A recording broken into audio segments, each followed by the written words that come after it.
Welcome to MalcolmPresents.com with my current show. I know it's a current show. It's been going on for 2 years.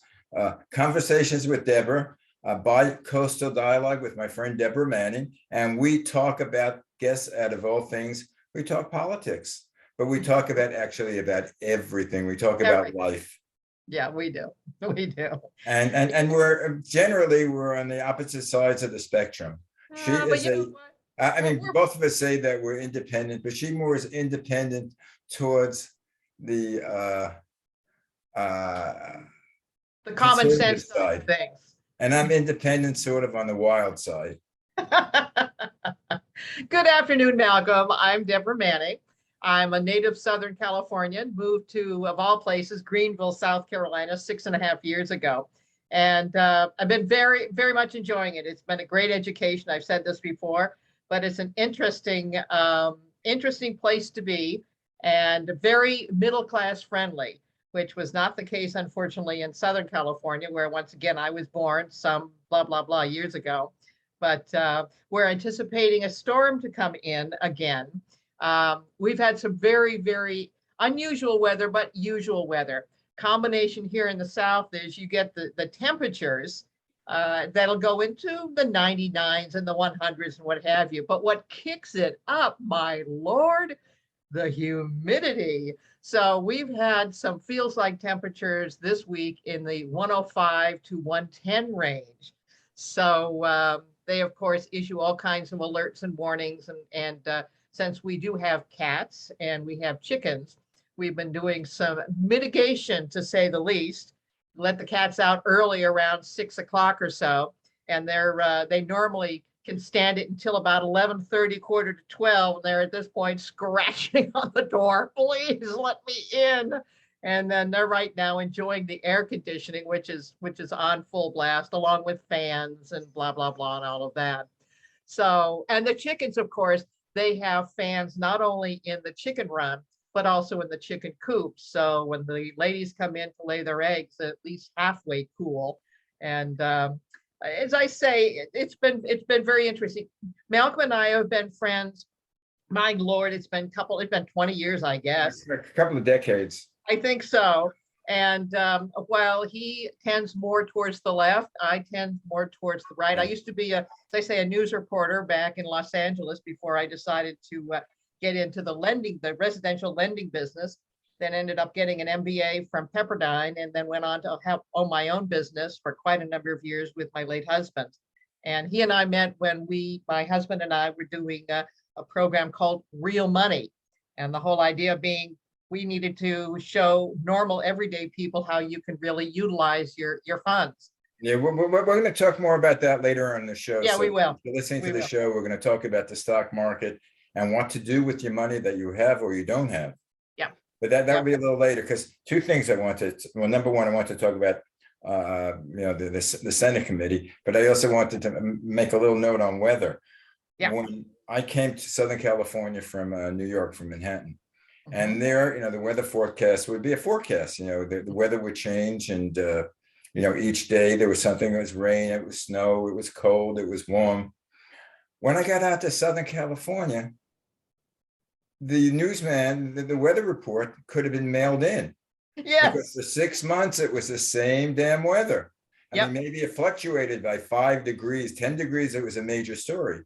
Yep. And then the days it would rain, that was sort of like headline news. Yes. Bulletin. It's going to rain today. Yes. Actually, it'll probably be the same now, because we're in a tremendous drought. Yeah, I'm so sorry to hear that. Of course, Southern California was able to grow and expand, thank heavens, because of the water up in the Mono Valley that's up in the mountains that would take the snow, melted snow off the Sierra Nevada mountains. Nevada.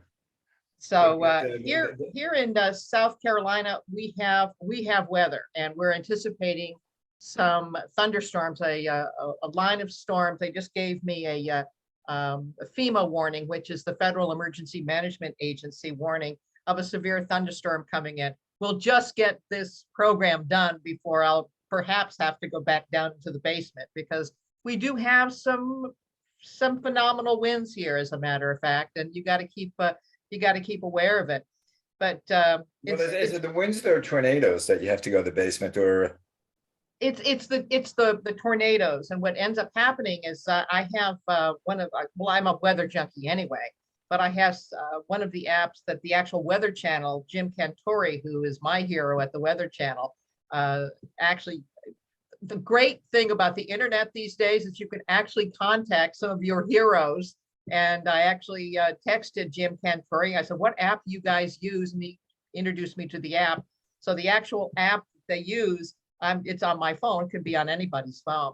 But what ends up happening is that here, at least, that the storm will come up over the mountains, and then it'll start to swirl. We started to see it yesterday start to swirl, and we got home, thank heavens, just in time to be able to collect everybody from the outside and put all the cats inside and manage to sequester the hens. But we're expecting another big storm to come in, and it's coming. Like I say, it's quite a line of storms. That's what we saw when we came across the country back 6.5 years ago. I feel so sorry for the people in the Midwest. It's unbelievable the weather and the tornadoes that these poor folks get. So I'm looking at our garden right now, and it looks like we've got a wind of probably 10 or 15 miles an hour at this point, just in anticipation of the. So if I have to leave, I'll leave. Right. I'll do the show alone. Okay, you can talk with yourself. I Okay. can argue from both sides. I'll do the conservative thing, then I'll debate me with the liberal. That's right. Because So what did you want to talk about today? Anything new happening? I wanted to get your take. Okay. Not actually a political take or what's happening or what's Biden's doing or the situation of the world. But I want to get your take on what's happening with the Senate commission on January 6th. Because I remember right after the election, and we were talking, and I was saying that Trump is going to protest. And you say, "Oh yeah, he is," but once he takes illegal steps and they decide that Biden won the election, he'll calm down and he'll concede. Mm-hmm. I remember you telling me that because as a conservative, that's basically what you would do. Even though you didn't want necessarily Biden to win, but you would see at the election, okay, the people have spoken. Yeah. And as you say, he's my president now. But were you aware of all the manipulations that ex-president did to try to negate the election? Well, the one thing that concerns me about the January 6th Senate hearing is that it seems that it's more to re-indict Donald Trump than it is to find out what in the devil happened that allowed that huge mob to be able to enter the halls of Congress. You and I had talked about this, and one of the things that one of the basics I don't understand, why wouldn't you have bulletproof glass on the entry points, on the windows of the Capitol? Why would you just have normal everyday glass, things like that? Well, I mean, that had been going on for ever since that building's been up. So that really is not in question because the building was never attacked. And it's not the question. I think they're two separate issues. Why was the mob there? And who instigated it? But my first question is, what about all the things that Trump tried to do to negate the election? The things that were proven illegal. Okay, it's not illegal. It's not illegal to have a difference of opinion. You and I agree that what happened on January 6th should have never happened. And I was very angry to see it. We returned from a handyman job. We used to have a handyman business before COVID, to see the attack on the Capitol. I was stunned. I was angry at these people that were doing this. And as a Republican voter, because I did vote for Trump, I was very angry that they would do something like this and then roam around. My concern, and at the time I said about the election, I said, show me the money, show me the evidence. I want to see the evidence that there was a stealing of the election. We're now finally starting to get some evidence that there was some ballot harvesting in many of these critical states. But once again, I'm not taking the bait. I'm still an investigative news reporter, and I will remain an investigative news reporter so that you can trust the things that I say.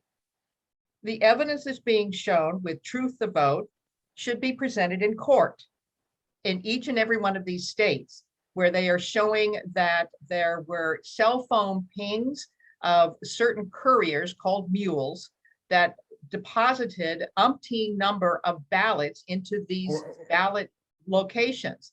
Fine. That is a whole different issue. The January 6th committee, I want to have both sides represented. I want the Democrats represented, and I want the Republicans represented. Can I take time out for a minute? Sure. During these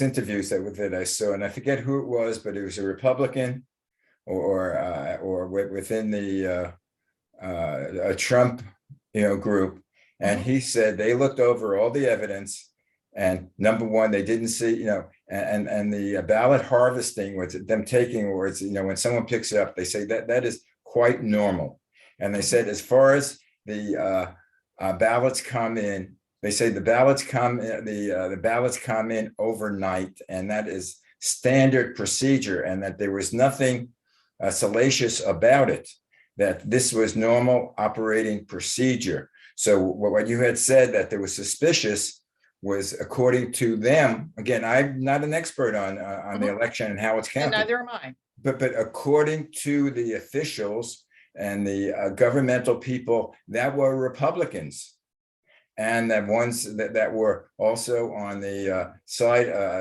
worked for Trump, they said there was nothing at all suspicious about it. And Bill Barr told him that this whole thing of being fixed is bullshit. I mean, it wasn't true. And he had been told by multiple sources of his own campaign that there's nothing more to fight. Even his daughter agreed with that. I understand, but let me also interrupt. The whole idea for this January 6th Senate hearing is not to re-indict Trump. It is to find out why this happened, why the Capitol was not prepared, why there were FBI plants inside this mob. There seems to be some question as to exactly if the Capitol Police actually opened up the doors. I'm seeing evidence of that. The other thing that I don't understand is, why would Nancy Pelosi be fearful of having people like various, like Cotton, like Banks? Why in the world would they choose individuals who are anti-Trump, Liz Cheney and Adam Kissinger and what have you?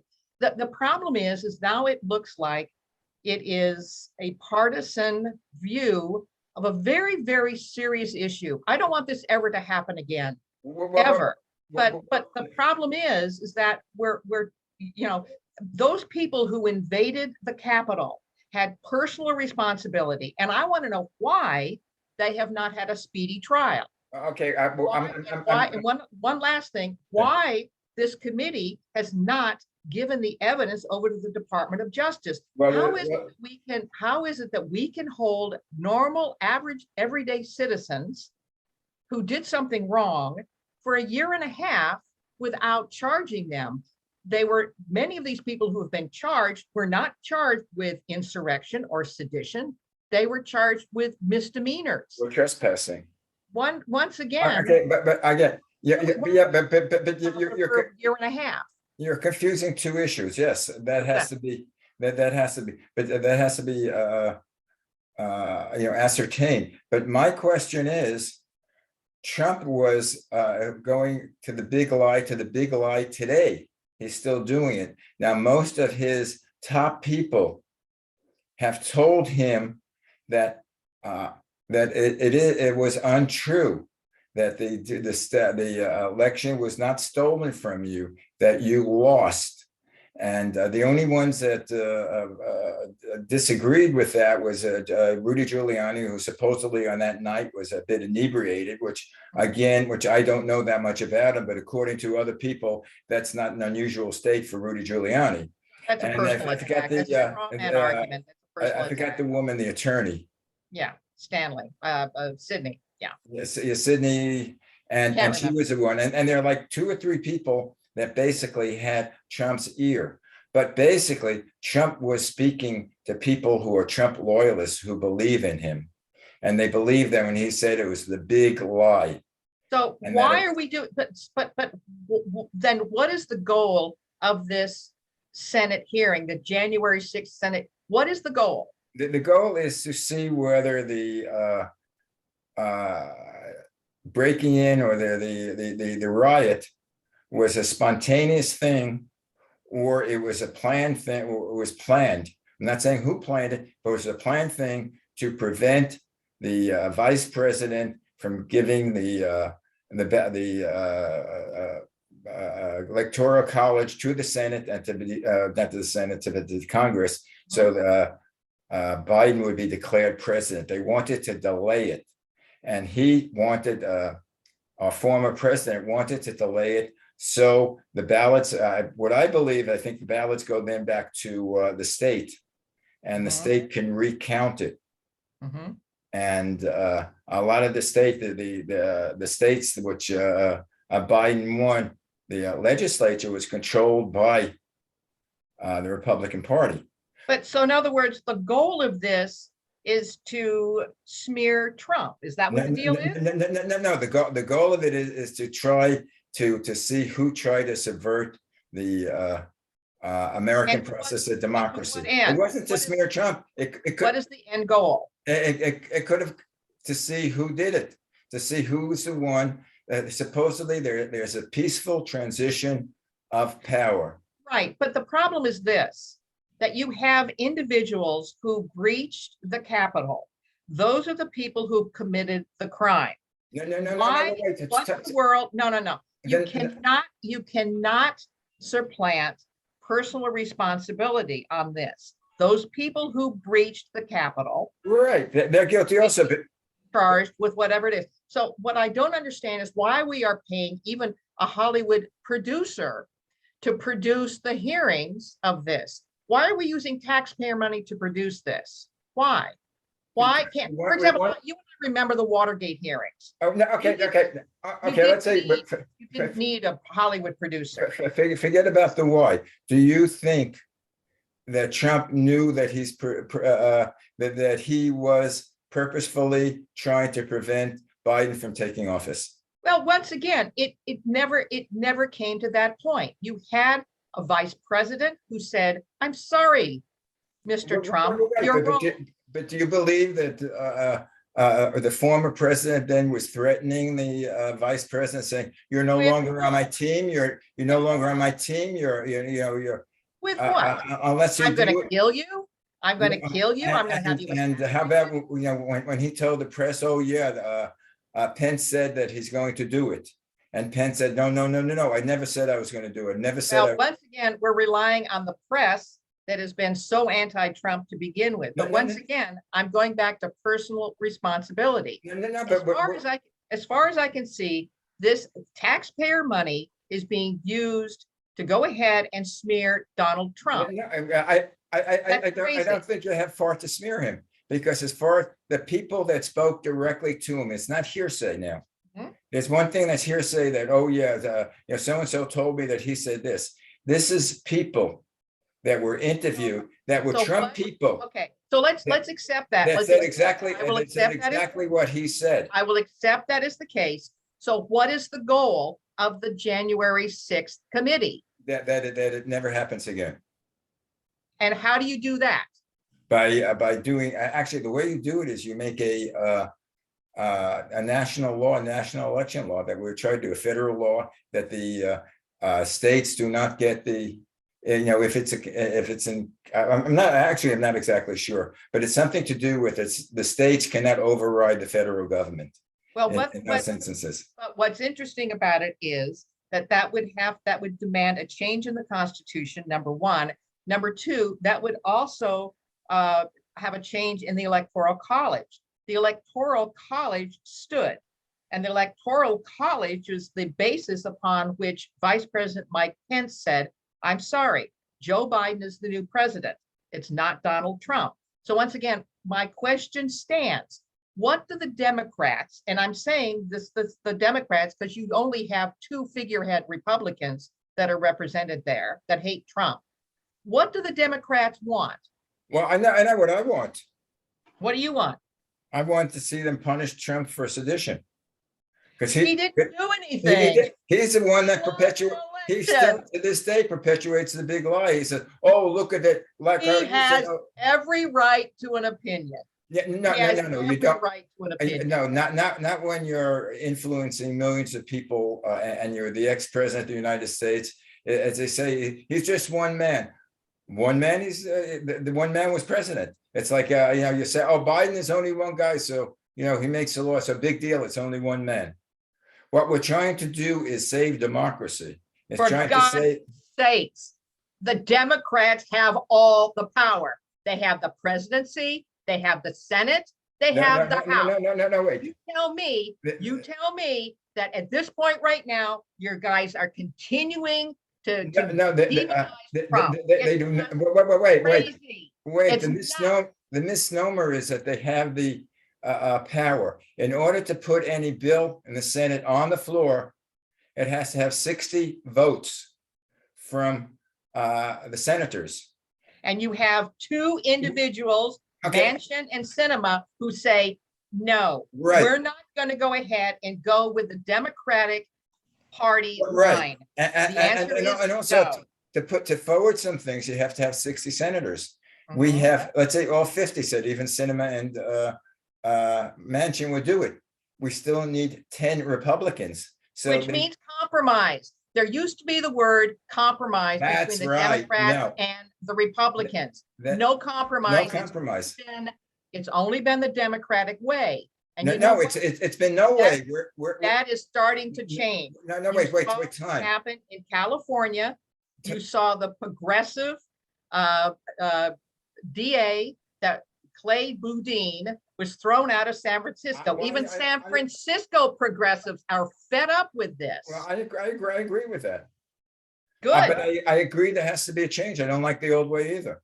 But that's where the bottom line is, I want to see exactly what happened. I want to know why there wasn't more security around the Capitol. I am insulted by the fact that you still have normal, everyday citizens, you and me, who are behind bars for now a year and a half. That is baloney. Well, and I want to know why they have not released information to the Department of Justice so these people can be charged and they can serve their time and get the heck back to their own lives. Well, some people there is something sinister about this whole thing, Malcolm. Some people have pleaded guilty, which are the Proud Boys and there's another group, I forget what they are. Yeah, and do not link them with the Republican Party. No, I'm not. I'm linking them to our ex-president, who basically they said our president told us to do this. Our president said that we're going to have a great time January 6th. We are robots. We are robots. We are robots. Baloney. You know what, Malcolm? That's baloney. This president does not control. Like these robots, they don't control. And I'm not going to insult the Democrats by saying that they have robots under control as well. Of course. That's baloney. Sometimes I don't think that democracy can work. But democracy can work. I'd like to change the old government. They say, the founding fathers, they were so smart. They were smart for 1786. Today is 2022, which I find hard to believe. The world has changed. You don't have to, one reason they had the continental, the way we vote is because people couldn't come in to vote, because in order for them to come in from the outlying states, it would take months to travel in. They don't do this anymore. let me give you a really good recommendation. I read a lot of books. Let me show you what Yeah. book I'm reading. And besides, and did you, I heard this morning that supposedly that compromise that they were coming up for the gun control may not be, because there were some things that they couldn't agree upon. So we're not going to have any gun control. And as you say, it's supposed to be compromised. Well, let's Ain't no talk. compromise anymore. You know what's interesting? Interesting book. You should read it. Very interesting book. It talks about the founders, and not founding fathers, but founding mothers as well, but the founders of this country. And what's interesting about this particular book, it talks about the exact same things that we're going through right now. There was tremendous division between the North and the South states. It was fascinating. And you're looking at the exact same thing that is going on right now. America is unique. America has unique democracy. And we have the ability, like we're talking right now, to come to compromise and come to some decision. But to, at this point right now, spend taxpayer money to go ahead and simply vilify an ex-president is baloney. It's not the way it needs to be done. I just can't. I am very angry about this. They should have had the guts to have allowed whoever Republican Speaker minority, Kevin McCarthy, whoever he wanted to put onto that panel, he should have been allowed to do that. That's been tradition since this country. What are they afraid of? They're afraid of that they would the people that they wanted to put on were very pro-Trump. Well, the problem is, and the Trump people would have messed it up. Now, okay, I give you an example. Okay, let's say that the Senate, the committee turns over all their information to the DOJ, and the DOJ indicts Trump for sedition. Let's say, per se, should they or should they not? If he was responsible for trying to subvert democracy and trying to subvert the election when he knew that he actually lost, which basically, again, his people have told him that forget about it. You have not, the election was not fixed.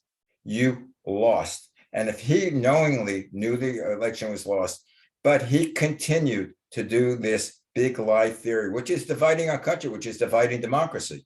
Because I don't know what's going to happen in the next election or the presidential election, whether if they lose, are his people going to say, no, it's going to be denied because it's fixed? Or if the Dems win, or if the Dems lose, are the fringe areas say, oh, that's because it's fixed? I don't know. It's sort of like the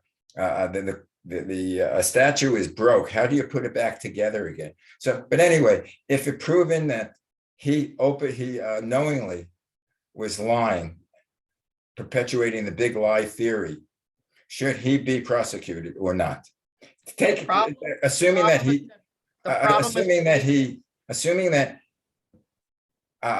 they indict him for that. The problem is going to be this. First and foremost, he had no representation in the Senate January 6th committee hearings. He had no representation.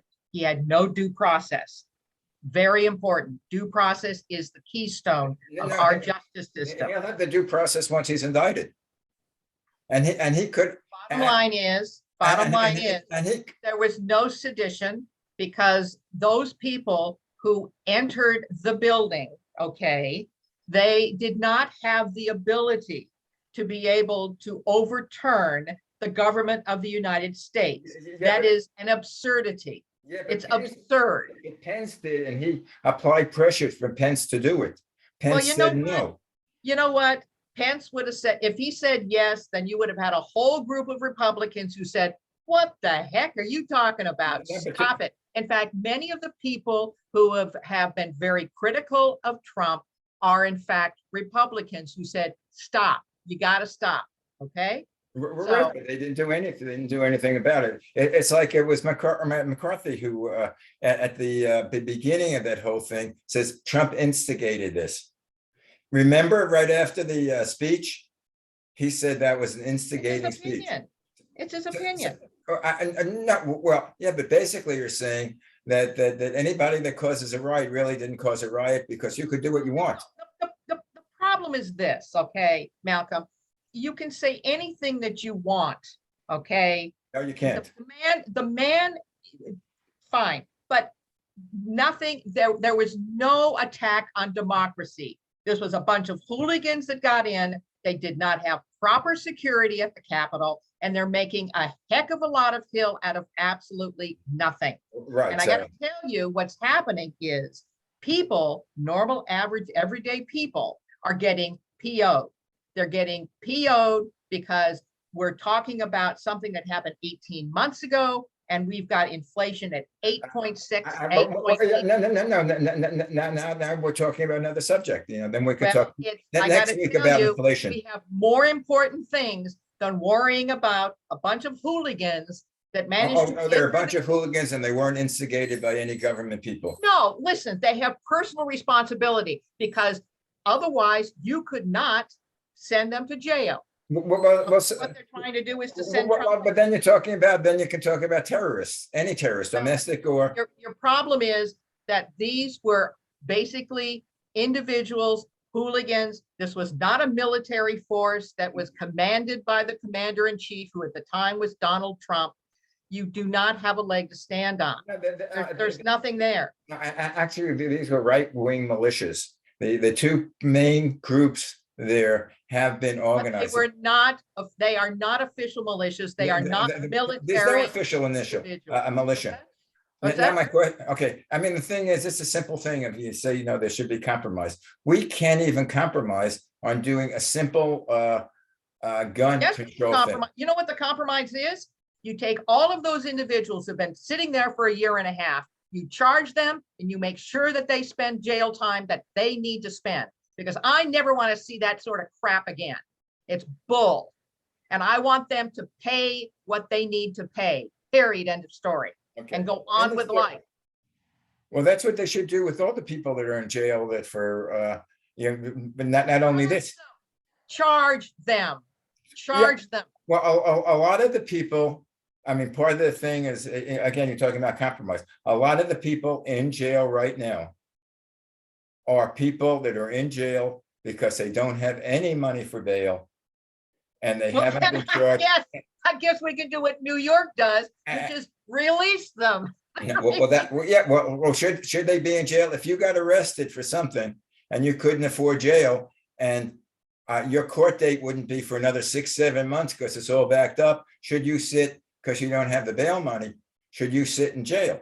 Well, the Democrats have already decided, for example, in New York and in Los Angeles and in San Francisco, no. So why in the world are only specific Trump supporters sitting in jail when the rest of the hooligans are allowed to go out? I can see it was 2 or 3 district attorneys who were Democrats who were voted in by the people.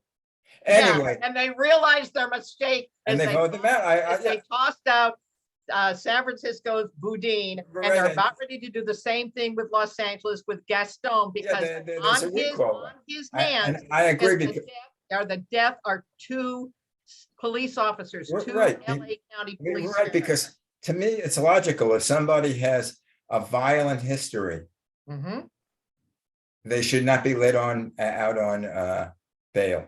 But if someone does not have a violent history, and they're caught for something, not a violent crime, and they don't have the money for bail, there should be a way of letting them out so they don't have to sit in jail for 6 months. And that's fine, because all I want is I want to have the criminals who could possibly injure basic everyday people in jail. The ones that have stolen stuff, fine, who cares? I don't care. Right, so that's what we're saying. That's where the compromise is, but there's no compromise. Anyway, I don't think we can talk about the stock market, which is a whole subject upon itself, because it is crazy out there. All I want you to say is keep your powder dry. It'll probably be another 6 to 8 months before we go in. I started to do a little bit of nibbling, and of all things, I started nibbling on a small company that is the highest producer of uranium. And uranium is going to be the answer to the Green New Deal, which is nuclear energy. I almost, with what I've been hearing, I think I almost agree with you. Under that note, there's two things we agree on then. have a great week. I will. Thanks so much, Malcolm. And I do appreciate our conversations. I really do. I'll speak to you during the week, but Okay. find out what the weather is. All right, will do. Keep trying. Bye. You're listening to Malcolm Presents. You're listening to Conversations with Deborah by Coastal Dialogue, heard on malcolmpresents.com. If you have any questions, give us a call. Send an email. It's malcolmpresents@gmail.com. And watch some of the other programs. They are as frisky as this one. Okay, Kate. Speak to you later. Bye. All righty. Bye-bye.